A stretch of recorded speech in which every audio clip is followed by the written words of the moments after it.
불과 한 달 전만 해도 유통업에 대한 기대가 굉장히 컸었죠. 경기 회복이 되는가 해서 많은 분들이 유통업에 대한 관심이 컸는데요. 오히려 6월 중순 이후에 전 세계적으로 퍼진 델타 바이러스에 대한 변이 바이러스에 대한 확장으로 오히려 지금은 투자 심리가 급속하게 위축되고 있습니다. 유통업 그리고 화장품 분야의 베스트 애널리스트 모시고 이 부분에 대해서 좀 더 깊이 있게 대화를 나눠보겠습니다. 네, IBK 투자증권의 안지영 수석 연구위원 전화로 연결했습니다. 위원님 안녕하십니까? 네, 안녕하십니까. 네, 안녕하십니까? 제가 방금 말씀드렸습니다만 지난 4월 5일만 해도 유통업에 대한 기대가 굉장히 컸었지 않습니까? 네, 경기 회복도 그렇습니다. 되고 네. 이제는 코로나에서 벗어나나 했더니 오히려 5월, 6월에 들어서 변이 바이러스가 커지면서 지금 반대로 굉장히 위축되는 그런 국면입니다. 또 최근에 유통업종 주가도 다소 힘을 못 쓰고 있는 것 같은데요. 전반적인 주가 동향 한번 살펴주시죠. 네, 지금 방금 말씀 주신 것처럼 1분기 말에서 2분기로 넘어가는 3월과 4월에는 보복 소비 그리고 이제 대면 소비 약간 이제 그 외부 활동 그다음에 야외 활동이 좀 증가하게 되면서 오프라인의 대표 채널이라고 할 수 있는 백화점을 중심으로 그다음에 백화점 내에 이제 패션 부분까지도 턴어라운드를 하게 되면서 오프라인에 좀 5, 6월 달에 성장세가 좀 좋은 편이었습니다. 반면에 이제 2분기를 놓고 보게 되면은 5월, 6월이 예상보다 좀 이른 장마로 비가 좀 많이 내렸는데요. 이런 부분까지 겹치게 되다 보니까 약간 기대감들이 이제 크게 좀 확대되는 모습에서 약간 좀 하향 안정화가 됐었고요. 여기에 지금 또 뭐 이번 주 사이에 갑자기 또 경험하지 못한 4차 대유행, 그다음에 이제 거리두기 4단계까지 이제 언급이 되면서 계속해서 좀 그 오프라인에 대한 그 위축이 좀 더 확장되는, 그러니까 오프라인에 대한 회복세가 이어지지 못하고 있는 상황이고요. 이런 부분에서 이제 한번 온라인 쪽에 대한 좀 내용을 점검해 드리면, 작년 연말에 코로나19가 이제 대유행이었던 한 해 동안에 국내 유통업 소매업에서 온라인 침투율이 52.7%라고 하는 역사상 최고치를 이제 보였었습니다. 이 부분은 지난 3년 동안 보게 되면은 평균 이제 5, 6%포인트 상승했던 데 비해서 19년에서 20년은 11%가 넘어가는 온라인 침투율이 한 번에 이제 상승세를 보였던 거고요. 근데 오히려 올해 1월부터 5월까지 보게 되면은 작년 연말보다는 하향되는 그런 모습에서 이제 좀 그 침투율이 좀 하향 안정세를 보여서, 예를 들어 2월 같은 경우는 49%까지 내려갔었고요. 4월 역시도 49%까지 내려갔고 5월은 이제 50%대로 이제 다시 회복되는 모습이었습니다. 이러면서 최근에 한 달 그리고 이제 뭐 3개월 그리고 6개월 동안의 이제 유통주의 주가를 보게 되면은 오히려 6개월 동안의 이제 흐름은 두 자릿수의 주가 상승률로 이어졌지만 최근에 한 달 사이 그리고 최근에 1, 2주 사이에 보게 되면은 오히려 하락세로 전환하는 모습들이 보입니다. 결국은 2분기를 기점으로 좀 더 추가적인 성장의 모멘텀이 다소 막혀있는 상황이었기 때문입니다. 근데 이러한 상황에서 또 이제 지금 다시 변이라든가 코로나19에 대한 대유행으로 가는 분위기가 좀 전달되면서 오히려 유통업종에 대한 좀 다시 위축되는 모습이 좀 이어지고 있는 상황입니다. 네, 방금 그 우리 수석 의원님 말씀대로 유통업이 이렇게까지 관심을 가질 때가 있었나 싶을 정도입니다. 말씀하셨던 대로 보복 심리 때문에, 보복 소비 심리 때문에 많이 좋아지는가 했더니 또 변이 바이러스가 나와가지고 호재와 악재가 겹치기가 됐고요. 또 일각에서는 굵직굵직한 이슈가 나오면서 뭐 GS라든가 신세계라든가 롯데라든가 현대가 각기 다른 전략을 계속 제시하고 있습니다. 전반적으로 이 유통업에 대한 각 그룹별, 그런 그룹별의 어떤 전략을 한번 소개해 주시면 고맙겠습니다. 네, 올해 상반기를 소매업에서 이제 한마디로 키워드를 얘기하라고 하면은요, 비단 소매업계뿐만 아니겠지만 디지털 트랜스포메이션, 그러니까 디지털 전환이라고 하는 그 키워드가 특히 오프라인 중심의 소매 업체들 안에서는 가장 큰 이제 핫 이슈고 과제로 떠올랐습니다. 그리고 1분기 동안에 이제 온라인 유통 채널들의 성장률을 한번 점검해 보면 뭐 쿠팡이 74%의 매출 성장률을 올린 거는 많이들 알고 계시고요. 이어서 네이버나 카카오 역시 각각 40%, 50%의 온라인 고성장을 보였습니다.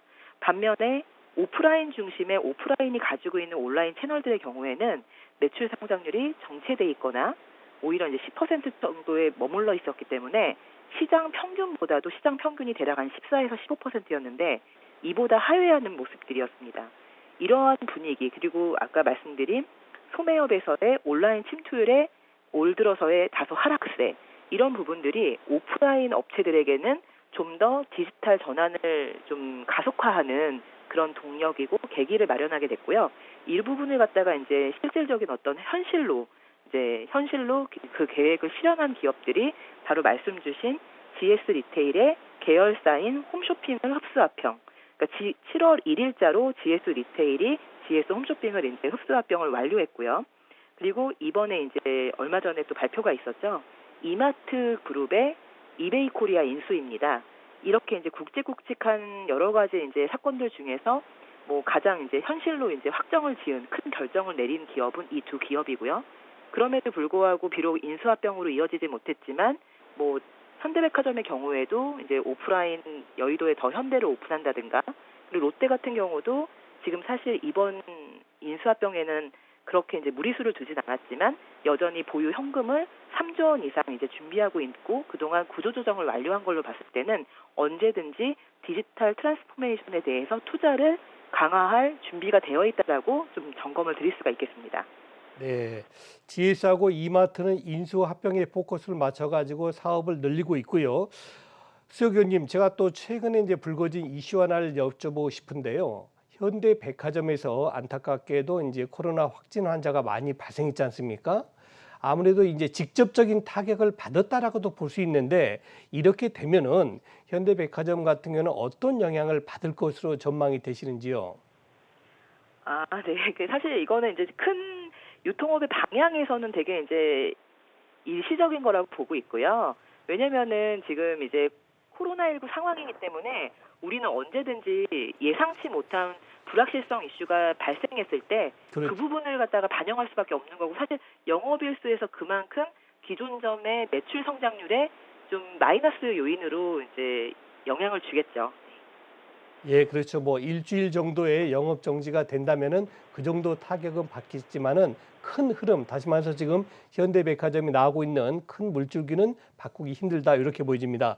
자, 그러면 금년 이제 하반기가 문제입니다. 이미 7월 달에 시작이 됐는데요. 금년 하반기에 유통업종을 아까 우리 수석 위원님 말씀해 주신 대로 신세계, 롯데, 현대 그리고 GS 등 요 각자 그룹별의 어떤 활로라 그럴까요? 하반기 전망되는 부분도 한번 짚어주시죠. 아, 네. 제가 이 말씀을 드리기에 앞서서 한 가지 좀 명확하게 좀 이렇게 좀 청취자분들께 하나 말씀드리고 싶은 게 있는데요. 네, 이제 이게 언론사라든가 이런 데서는 신세계라고 표현을 하지만 엄연히 신세계와 이마트는 분리되어 있는 별도의 기업이고요. 이 최근의 모든 M&A는 다 이마트가 진행한 거라고 보시면 되기 때문에 네, 사실 신세계와는 이제 약간 상관이 없다 이렇게 보시면 됩니다. 예, 그룹명을 신세계를 활용하는 거고 이마트 기업이 이제 이베이코리아를 인수를 했고요. 그래서 일단은 말씀을 이어가면 올해 최근에 굉장히 유통업계에는 큰 결정들이 있었기 때문에 하반기에 업종 모멘텀은 이제 볼륨은 어느 정도 2분기를 중심으로 전년 대비 이제 베이스 임팩트가 크게 작용했다 이렇게 좀 보여지고요. 그렇다면 이제 3분기, 4분기부터는 얼만큼 수익성, 이익을 갖다가 이제 회복시킬 수 있느냐에 업종의 이제 그 모멘텀이 좀 중요하게 이제 포커스 되는 부분은 수익성 개선에 있다 이렇게 좀 판단이 되어지고요. 그러면은 지금 2분기에 큰 결정을 해서 M&A를 진행시킨 첫 번째로 GS 리테일의 경우에는 이제 이번 합병으로 인해서 기존의 리테일 사업부, 편의점을 중심으로 하는 리테일 사업과 그다음에 이제 홈쇼핑 사업에 새롭게 온라인 디지털 사업부가 이제 만들어졌기 때문에 얼만큼 그 온라인 디지털 사업부의 전략적 현실이 이제 이루어지느냐, 그 회사가 합병하겠다고 했던 그런 아젠다가 얼만큼 이제 실현성 있게 나오느냐, 해서 가지고 있는 고객 DB 통합이라든가 얼만큼 시장에 그 전략이 바뀌고 있음을 이제 공유할 수 있느냐가 좀 또 중요한 어떤 의미로 다가갈 것 같고요. 그다음에 두 번째는 바로 이제 이마트가 이베이 코리아를 인수한다라는 것까지는 다들 모두 알고 계시는데 실질적으로 합병을 마무리하기까지는 이게 외국 기업을 이제 인수합병하는 부분이다 보니까 절차가 생각보다 좀 복잡합니다. 아, 한국은행 통해서 이제 외환관리법에 또 이제 뭐 허락을 받아야 되고 뭐 여러 가지 절차가 있어서 아무리 빨라도 올해 연말 늦어지면 내년 초까지 이제 좀 연기가 될 수가 있는데요. 그런 과정에서 이 모자라는 인수대금을 얼마큼 회사가 효율적으로 이제 조달할 수 있느냐. 그래서 그 부분에 대해서는 이제 보유하고 있는 자산을 매각하는 쪽으로의 방향이 좀 지금 잡혀지고 있는 상황이기 때문에 인수자금을 얼마나 효율적으로 잘 조달할 수 있느냐, 이 부분이 이마트의 이제 주가에는 하나의 모멘텀으로도 이제 포커스가 되지 않을까, 이렇게 좀 전망하고 있고요. 또 반면에 롯데쇼핑은 이번에 이베이 코리아 인수에는 무리수를 두지 않았지만 얼마 전에 있었던 어떤 경영 전략 그 회의를 통해서는 여전히 디지털 전환에 대해서 강한 이제 전략적 의지를 제시하고 있기 때문에 롯데가 또 어떤 새로운 행보를 보이게 될지, 이 부분이 지금 하반기에는 좀 예상되고 기대되는 부분들입니다. 네, 제가 그 유통업 분야에서 한 가지만 더 여쭤보겠습니다. 면세점 관련주인데요. 면세점 하면 금년 상반기에는 이제 중국의 인민들이 우리 한국에 많이 들어올 것이다. 그리고 이제 보복 소비 심리가 많이 회복됐기 때문에 좋아질 걸로 봤는데, 또다시 요즘 그 코로나에 대한 4차 유행이 커지면서 또 걱정이 커집니다. 면세점 분야에 대해서 한번 짚어주시면 고맙겠습니다. 네, 바로 면세점 부분에 이제 관련된 종목은 잘 아시는 것처럼 호텔신라가 있고요. 바로 이 부분에서 이제 백화점을 운영하고 있는 신세계가 100% 자회사로 면세점을 가지고 있기 때문에 신세계, 그리고 또 현대백화점 역시 100% 자회사로 면세점을 보유하고 있기 때문에 이 세 회사가 이제 면세점과 관련된 또 그 주가 모멘텀에도 영향을 받고 있습니다. 근데 이제 이 하반기에 와서 어느 정도 이제 중국 쪽 시장과 수요는 안정화가 됐지만 여전히 이제 국내 여행객도 이제 해외로 나가는 부분이 아직까지는 자유롭지 못하고요. 다만 최근 5월 달부터 동남아에서 싱가포르와 홍콩 간의 트래블 버블이 적용되면서 일부 이제 원활하게 작년에 비해서는 좀 매출이 어느 정도 회복되는 구간을 보였지만, 이 부분이 강하게 턴어라운드 기조를 몰고 가려면은 결국은 이제 국가 간의 이동이 자유로워져야 되는데, 아직까지 올해 사실 연내에는 그 부분에는 좀 한계가 있다라고 판단을 하기 때문에 모멘텀적인 부분에 초점을 두기보다는 작년 하반기 때 지금 말씀드린 호텔신라, 신세계, 현대 면세점들이 전부 다 적자였습니다. 그렇기 때문에 올해 하반기에는 최대한 인천공항에서의 임차료가 요율제로 적용되는 부분들이라든가 효율적인 영업 운영에 의해서 흑자 전환 기조, 그리고 흑자 전환을 얼만큼 이룰 것인가가 하반기에 좀 주가 회복의 모멘텀으로 작용할 것으로 전망됩니다. 네, 이제는 화장품 섹터로 포인트를 옮겨보겠습니다. 지난번에 우리 안재영 수석 연기원께서 스튜디오 오셔가지고 말씀하신 종목이 코스맥스였습니다. 12만 원대 말씀하셔가지고 지금 보니까는 13만 4천 원대, 그때만 좀 관심 가졌어도 좋을 뻔했다는 생각이 들고 있습니다. 자, 안수석 위원님, 지금 화장품 업계, 특히 아모레퍼시픽이라든가 LG생활건강 등 이 화장품 업계 전반적으로 한번 진단 부탁드립니다.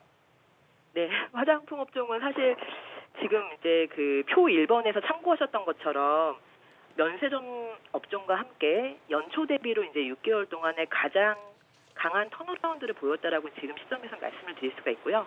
하지만 지금 시점에서 이제 하반기를 좀 전망할 때는 이제 좀 많이 상반기 동안 좀 올랐고 좀 보복 소비라든가 이제 저점에서 많이 좀 올라왔는데, 결국은 방금 말씀드린 면세점의 투자 포인트랑 동일하게 적용되는 것 같아요. 네. 이제 본격적으로 이제 그 여행객들이 막례를 할 수 있는 시점에서 이제 화장품 주가는 좀 더 아웃퍼폼할 수 있는 배경을 맞이할 것으로 보여지고요. 지금 당장의 경우에는 얼마 전에 있었던 6.18 중국의 이제 온라인 대형 쇼핑 이벤트를 좀 분석을 해보면, 사실은 너무 아쉽게도 언론에는 되게 이제 굉장히 칭찬 일색으로 나갔지만 사실 그 실질적인 내용을 한번 들여다보게 되면은 이번 6.18에서는 중국 내수의 화장품 시장이 글로벌 브랜드들과 무섭게 성장하고 약진하고 상위 순위로 올라오고 있는 중국 로컬 브랜드들 간의 경쟁이었습니다. 여기에서 이제 K뷰티는 대표 이제 2개사의 2개 브랜드를 제외하고는 상당히 순위가 좀 많이 밀렸었고요. 다만 이 가운데 색조에서 새로운 순위 상승을 보이고 있는 무서운 중국의 로컬 브랜드들을 거의 상위 순위에 있는 회사들의 절반 가까이를 코스맥스가 수주를 받고 있기 때문에 바로 이 부분이 코스맥스 주가 상승에 굉장히 중요한 펀더멘털로 작용을 하고 있다라고 보여지고요. 사실 오늘자로 이제 코스맥스가 얼마 전에 발표한 유상증자로 신주가 130만 주가 이제 신규 상장한 날입니다. 그렇기 때문에 사실은 지금의 주가는 약간 이제 그 한 12% 정도의 기존 주식수 대비 희석된 부분이 있습니다. 그럼에도 불구하고 다른 화장품들과는 좀 더 차별화된 포인트를 갖고 있었기 때문에 코스맥스가 이제 주가의 어떤 모멘텀을 반영했다고 보여지고요. 이렇게 많이 올랐는데도 계속 코스맥스를 좀 탑픽으로 보는 이유는 결국 또 여전히 미국 법인에서의 턴어라운드에 또 기회를 여전히 남겨두고 있기 때문에 이 부분까지 이제 하반기 중에 어느 정도 이제 시그널이 보여진다라면은 다시 한번 또 밸류에이션에 대한 다시 재평가가 이루어질 수 있다라고 판단하고 있습니다. 네. 네, 지금까지 유통 화장품에 대해서 자세한 설명 주신 분은 IBK 투자증권의 안지영 수석 이원씨였습니다. 수석 위원님 감사합니다. 네, 감사합니다.